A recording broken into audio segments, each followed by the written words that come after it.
அனைவருக்கும் வணக்கம்.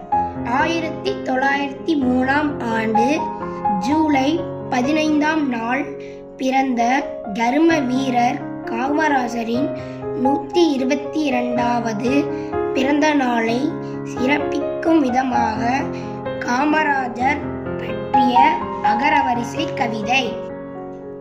அணைகள் பல கட்டியவர், 6000 பள்ளி தொடங்கியவர், எண்ணல் நீக்கியவர், ஈகையுள்ளம் கொண்டவர், உண்மையை பேசுபவர், ஊருக்கு பெருமை சேர்த்தவர், எளிமையின் மறு உருவம், ஏழைகளின் பங்காளி, ஐவர்களை உருவாக்கும் தலைவர், ஒற்றுமையை உருவாக்குபவர், ஓதலை மேம்படச் செய்தவர், அவ்வியம் பேசாதவர். ஆக்கம் சே. ரத்தினமுத்து, 7ஆம் வகுப்பு மாணவன். நன்றி.